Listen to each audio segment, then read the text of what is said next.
Well, I'm delighted to say that joining me on the Godcast today is Anthony Horrocks. Now, Anthony's not a famous individual. He's not a celebrity. He's not a singer or a comedian or a priest. But Anthony's got a fascinating story, and he's a Burnley lad. And I've known Anthony for a while. So, Anthony, it's great to get you on the Godcast. How are you doing? I'm brilliant. Yeah, thank you. Really good. All the better for Burnley being champions. Definitely. Still awake at 2 o'clock this morning, watching repeats of it over and over again. Yeah, my mind was racing, and I was up. I managed to nod off, but then I woke up at 5:30, and I spent the next hour and a half just watching reels and highlights and fans. It's just brilliant for the town, isn't it?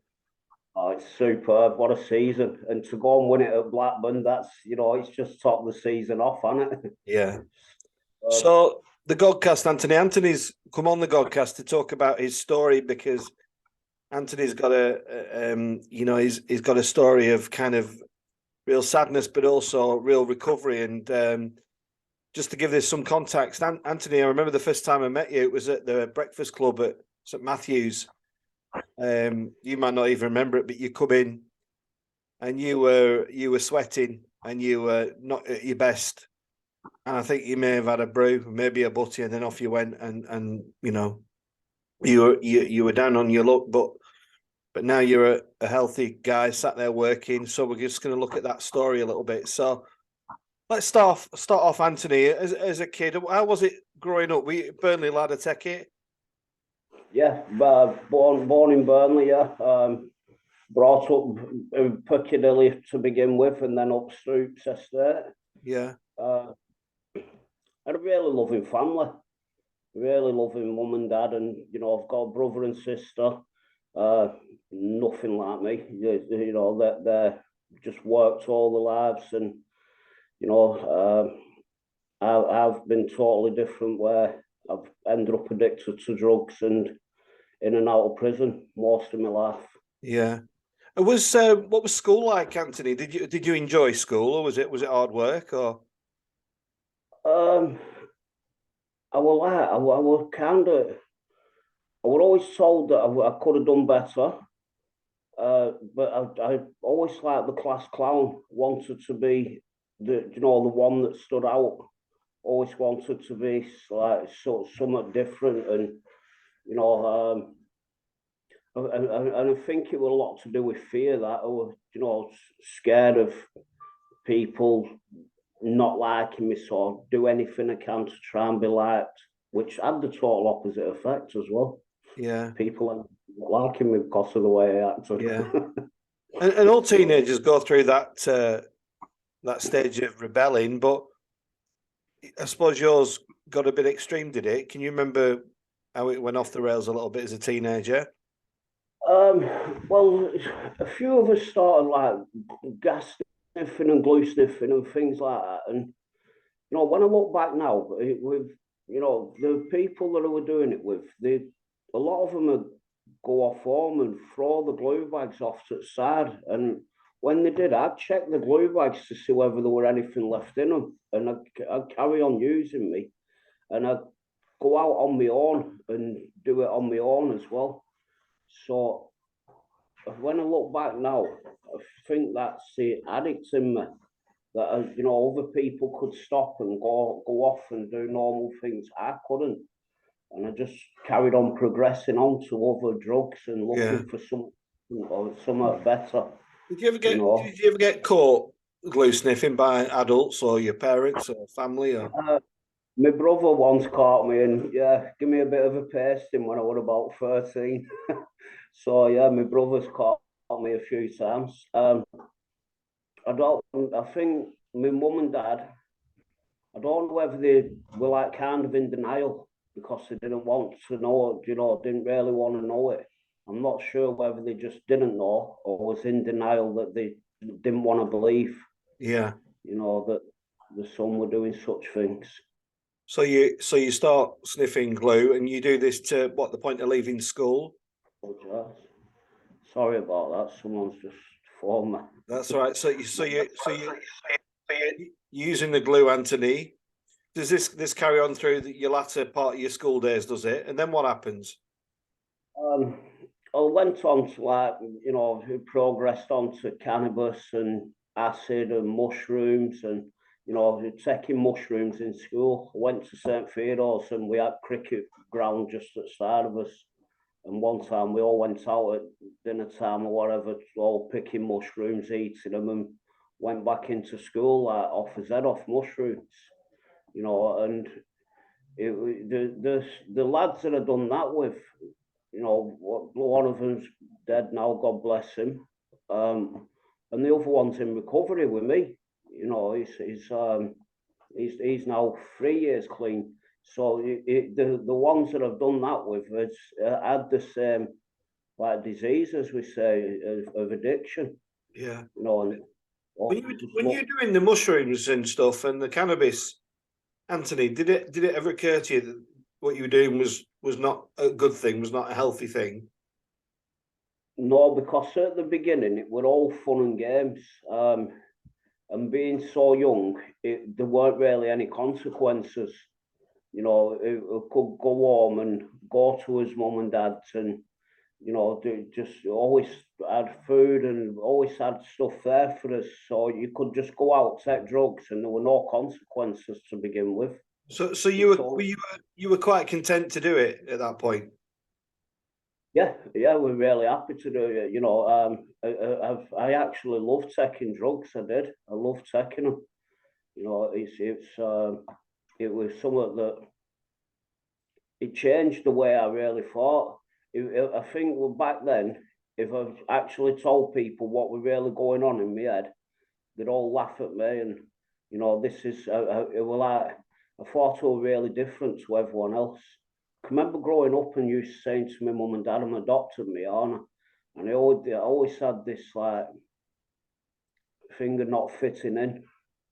Where, like I said, no one liked me. I always had that in my head. No one know me. I ain't got no real friends. They're like a really pity party sort of thing, and I think drugs changed that in me. It changed my head and how I felt about myself. Yeah. Give me false confidence, as that Yeah. is. So with at this stage, Anthony, we're talking about soft drugs, aren't we? We're not talking about stuff that is necessarily going to damage you long term, but it's going to, but it soon evolved onto something harder. How did that transition from soft drugs to hard drugs happen? Was it just like, well, I want to try this buzz? Yeah, I actually met Lindsay when I was around 17, 18 or something. I think about 18. And I think I fell in love with Lindsay straight away. She was my first love, and I've got two children to her now, even though we split up for a long, long time. But I can remember I was a bad alcoholic as well. So I was drinking continuously and I was aggressive and violent off the alcohol. And she just didn't want to know me, so she split up with me. And I can remember saying to her, "If you leave me now, I'm going to become biggest smackhead in this town." And I can remember just shrugging at me as though to go and do what you've got to do. And me thinking that it's going to harm her rather than me. I went and done it and ended up taking heroin and crack cocaine and ended up addicted to that. And did your family know about that? Were you open and transparent about it? Did people know you quite quickly as a smackhead, for want of a better words? The people did know quite quickly as soon as I got into that. Obviously, I was in denial and denied it to everybody and anybody. I'm not taking that. What you on about? Even though I'd lost like 2, 3 stone in weight, not looking after myself, not bathing, not shaving, just becoming really down and out. Yeah. But yeah, I'd try and deny it to best I could. And I don't want to go too deep with the family stuff, but did the consequence? You just said you had kids. Did the consequences of being a good father ever occur to you? By being an addict? Yeah, definitely. I didn't have kids until my later years. I think I was 35 when my first kid was born. But I went through many years. I went to jail and got a 3.5 year sentence when I was about 20, 21. Got onto crack and heroin at about 20. Went to jail not long after, 3.5 years. And I just thought that crack and heroin were my problem. I thought that's what caused my life to go downhill. So for me, if I stayed off them, I would be okay. So I was determined to stay off them because I hated who were becoming everything.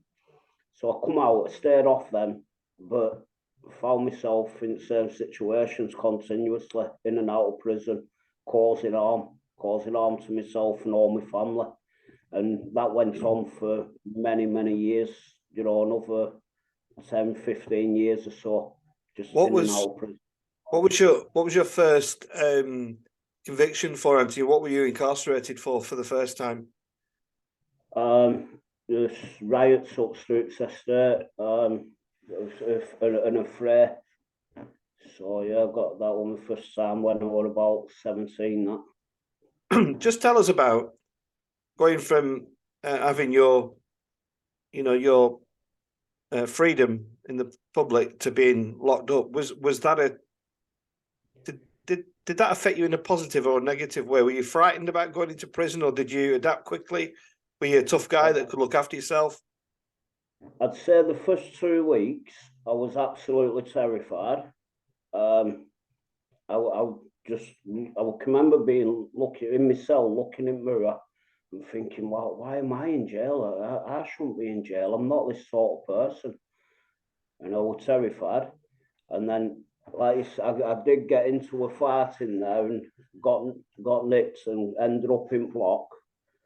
Come out at block and I'd hit him with a tray, with a metal tray, and it gave me this, people like kind of fear me, you know what I mean? And so it gave me this like false bravado that I was something I really wasn't. So I put a front on and pretended to be this big, hard, tough man. And I started wearing prison like a badge of honor then. That it was something good, and look at me, how much jail I've done. And, just really insane, just really stupid and insane. So you leave prison for the first time, Anthony. Are you still an addict at this point? Yeah, I got out and I were my first time I went in as an alcoholic. I'd not took heroin or crack or anything by then. When I was 17, I went in as an alcoholic, and I got out and just carried on doing straight everything I was doing. Ended up locked up again for another assault, and I think I got a couple of years, and then just lived a life like that. Just nothing would stop me from taking drugs in one form or another, and I just always substituted one drug for another. Yeah. And how did you pay for this then?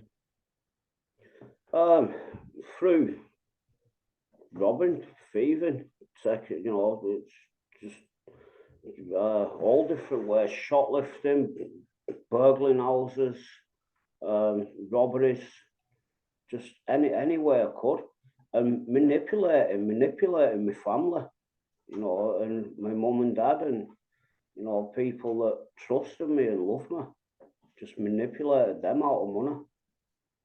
So, when you weren't high on something, Anthony, what was it like? The down? Were you remorseful? Were you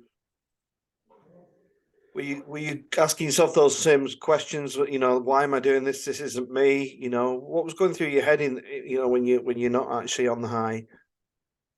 Yeah, I think I was always remorseful. I think even when I was taking the drugs, I was remorseful. I hear people saying that they had no conscience and they just done it. Well, I think I did have a conscience, even when I was out thieving. I was like, oh no, I shouldn't be doing this. I shouldn't be doing it, and I knew that I shouldn't be doing it. My conscience was there, but the need for drugs overcame that. It became more powerful, and I just done it anyway because I just needed them drugs. So I always had a conscience. I always felt a bit of guilt, a bit of shame. Well, a lot of guilt and a lot of shame around it. And I just couldn't stop myself. I can remember getting out of prison when I was around 25 again.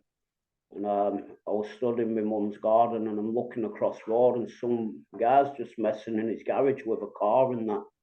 And I just bust out into tears. My mum's gone, what's wrong with you? And I'm saying, why can't I just be a normal person? What is wrong with me? You know, I just didn't know what was wrong with me, didn't know what I suffered with. And I just couldn't stop myself from taking drugs and causing harm to everybody. You know. And what was your?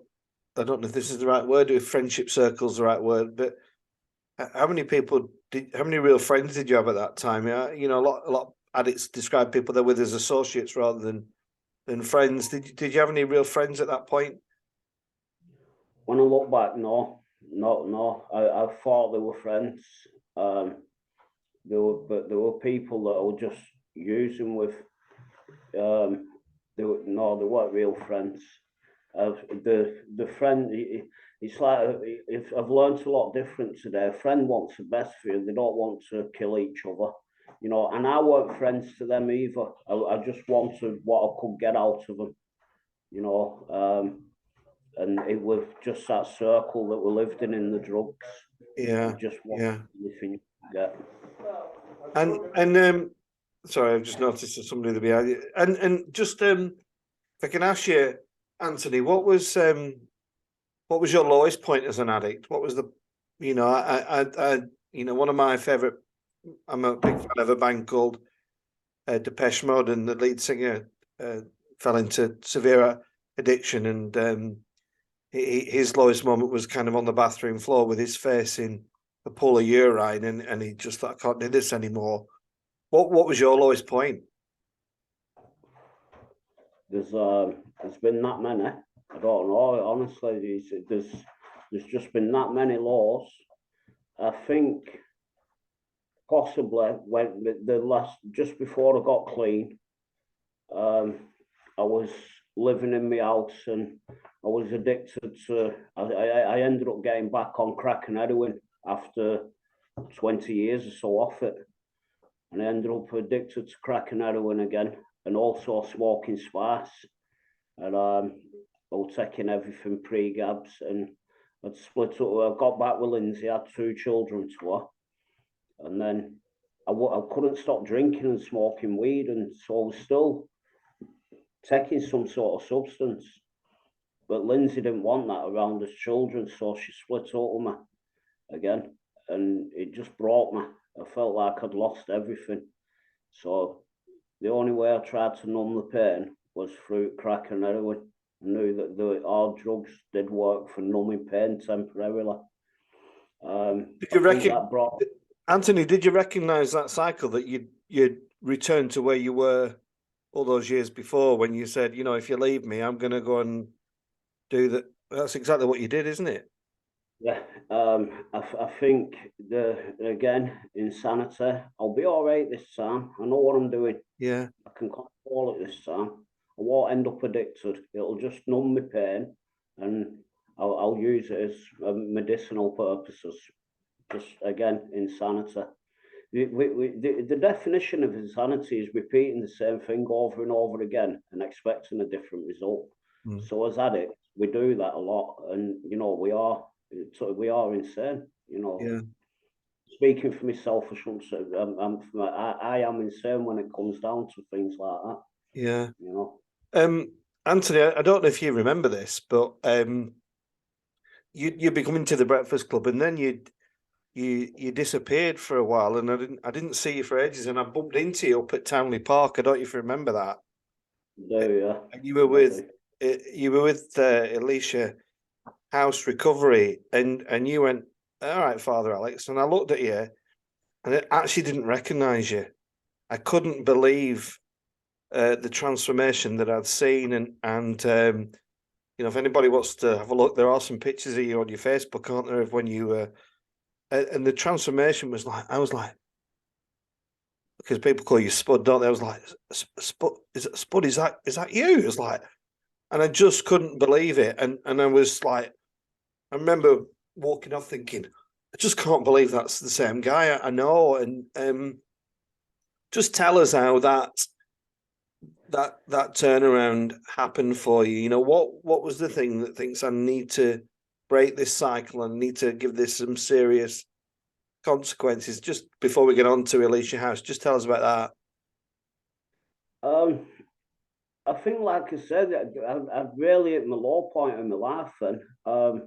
I wasn't seeing my kids really. You know, Lindsay had never stopped me from seeing my kids.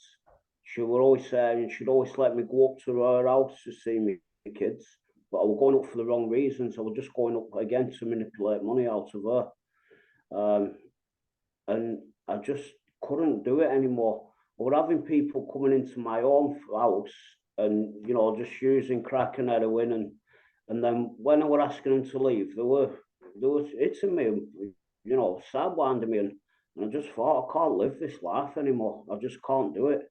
And I can't do it for my kids. I hated it as well, you know, so I just needed to change. And I think it got mentioned off Ryan and Mick about Alicia House, and I just needed to try something. So it got mentioned to me, and I think it took me about 6 months or something before I ended up saying, "Go on, what's this help available?" And then ended up in Alicia House from that. just and just tell us about because I'm sure a few addicts will listen to this, Anthony. And would you just say a few words about detox? You know, about going through you know, that down period of coming off and, you know, resetting kind of thing. Just say a few words about that if you would. It's awful. It's absolutely horrible, and you know, it's like I just didn't think I could do it, but the determination that wanting to change pushed me through it. And you know, it's no matter how bad it was when I was detoxing in Alicia House, was still better in the life I was living, having to try and get money for drugs every day. Yeah. So it's not a good thing detoxing. Definitely not. It's an horrible feeling. Who were the people that got you? You talk about your partner quite a lot. Was she around through this? No, she wouldn't talk to me by then. She like I say, she wouldn't stop me from seeing kids. I'd go up, she'd walk out of the room, I'd talk to kids, and then I'd manipulate money out of her. She didn't want it, and she'd just give me money most of the time just to get rid of me out of her house. You know, when I first went in rehabilitation, she wouldn't talk to me. Took her about 2, 3 months whilst when I was in rehab for her to come and talk to me. My mum would always say for me. My dad wouldn't talk to me. Even when I first come out of rehab, my dad wouldn't talk to me. Didn't want to know me. But I'd let him down that many times. I can't blame him. You know, I promised over and over again that I was going to stop, that I was going to change. And I really meant it. I honestly did mean it, and I wanted to. I just didn't know how to. I didn't know what I suffered with. I didn't know I suffered with this disease of addiction until I went in Alicia House and started working on myself through it. Just tell us, Anthony, about rehabilitation, because I suppose part of that rehabilitation is not just stopping drugs. I suppose it's dealing with the guilt of what your life has done to people for quite a sustained period of time. You know, and I suppose I don't know, because I'm not been in your situation, but I suppose an element of that guilt never leaves you, does it? But it's about understanding that and coping with it. Just tell us how you do that. I think serving people now by trying to help others who are in the situation I'm in and hope that I was in, and hoping that you know we can get them clean off drugs at some time, and you know get them changing their lives around. Just helping people that deserve the help. Like I work for Church on Street now, and we so we help a lot of like homeless and addicts and vulnerable people So by helping them, it like kind of helps me as well. Yeah. So it's like kind of being selfless to be selfish. I think I put my testimony on Facebook over there. Well, Alicia House put it on. I wrote it out for them, and Got it here. yeah. Well, there's always like you said, the guilt and shame, and a girl messaged me and well, she put it on that I'm glad he's better. He burgled my house, and you were like, oh no, and really got me, and Yeah, I know, Anthony. It's tough, isn't it? yeah, and I did message her and apologise, and and she said it was a really big thing to apologise, and I couldn't ask for anything, I couldn't ask for forgiveness. I don't expect forgiveness for the things I've done.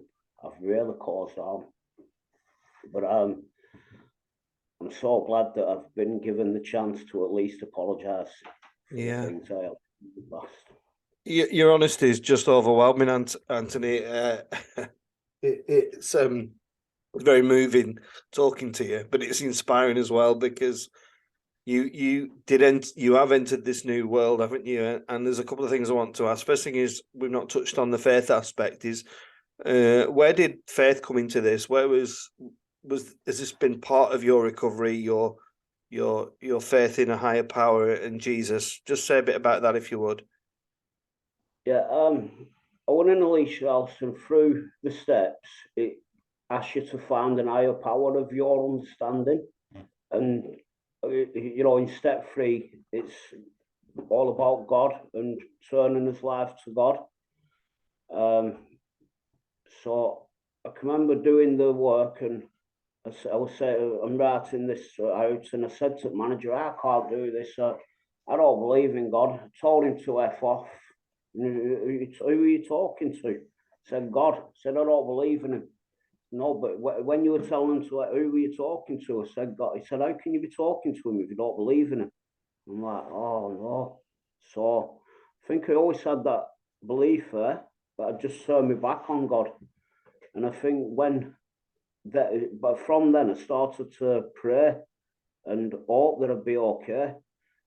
Praying that I could get through it. And I was up in my room in Alicia House one day praying, and I was actually saying I can't do this, and I just felt this warm glow, and just felt something around me, and I thought it was just something saying you're gonna be okay, you're gonna be right, and I just I just knew it. To me, it was God.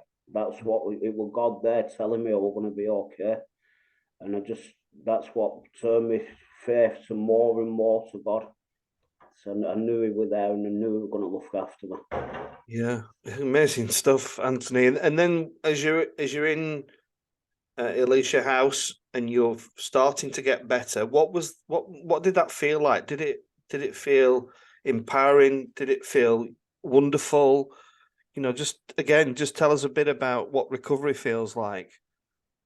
It was really hard at the beginning. It was really hard, to stay there and deal with the consequences of your actions, and actually like take responsibility for the things that you've done. Because all my life I've blamed everyone else. It was everyone else's fault except mine. Even people, it was the government's fault all the time. If the government wanted done this, I wouldn't be on crack and heroin. It's their fault, and so to actually like start taking personal responsibility and to look at, I can remember I was saying, I do love my kids, I love my kids. And someone went, oh, you don't. You're taking crack and heroin when you've got kids. That's not love. And it's like, oh, and you've got to like really start looking at things like that, and the harm you've caused to everybody, and your actions and all. It makes you look at everything, and you get a choice of what you want to become. Step 1 is like the problem. We write out our life is when we're taking drugs. Step 2 is coming to believe, and we'll write out our life could be if we you know, what we see in other people that's gone before us who are clean. And then, like I say, step three is like a decision, and it's up to you whether you want to live in step one or step two. Then, and I knew for a fact I didn't want to live in the problem and carry on causing harm to everybody. So, And tell us about Alicia House, Anthony. What they did for you. they're amazing. They put up with so much grief from me, you know. Like I was a baby just trapped. I used drugs from such a young age. I hadn't given my man a chance to grow. You know, I was just a baby trapped in this man's body. I went in that everybody hated me. Nobody liked me. Everyone were bullying me. I wanted this. I want that. Just a baby throwing tantrums all the time. And when I look back, I'm surprised they didn't go, get out, you absolutely had enough of you, get out. But they didn't, they put up with me and they supported me and they got me through it. And, you know, they changed my way of thinking.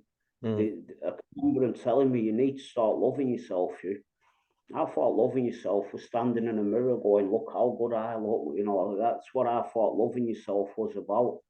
And they learned me that loving yourself is by doing what's best for you, doing what's not going to harm yourself. You know, when your mates are going, come on, we're going to go and do this. It's going, nah, I'm not. I'm going to do something different, you know. I'm not doing that just to fit in. I'm not doing that just because everyone else is doing it, you know. It's by doing what's best for you. And so I'd started to learn to love myself in that way. Start to learn to take responsibility for my actions that I've done, you know, the past things that I've done. Yeah. And you've done that. You've done that, Anthony. Yeah. And you're not a baby you're not a baby in a grown man's body anymore, are you? Sorry, you make me really emotional because I know you and I'm so proud of what you've achieved. Thank you. Just tell us, Anthony, about life being clean. And I know you've got some good friends around you now. Tell us about your friends first of all. Yeah, I've got some brilliant friends around me. We've got a group that will go out football with all the time. We go on Burnley matches together, home and away.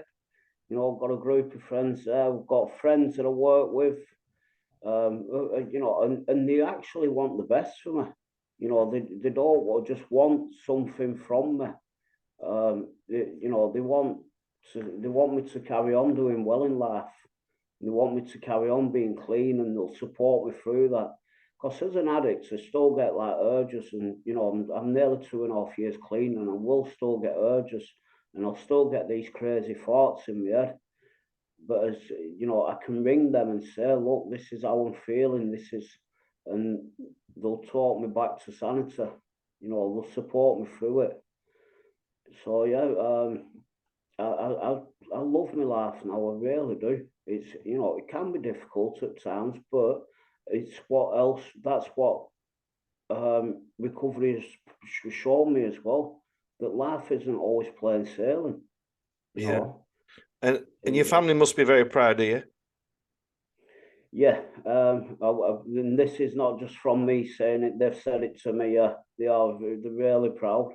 I can remember the first time like I said, my dad didn't speak to me for years, and then I've been out of rehab for a few months, and I've walked to my mum and dad's, and he went, "Do you want a brew?"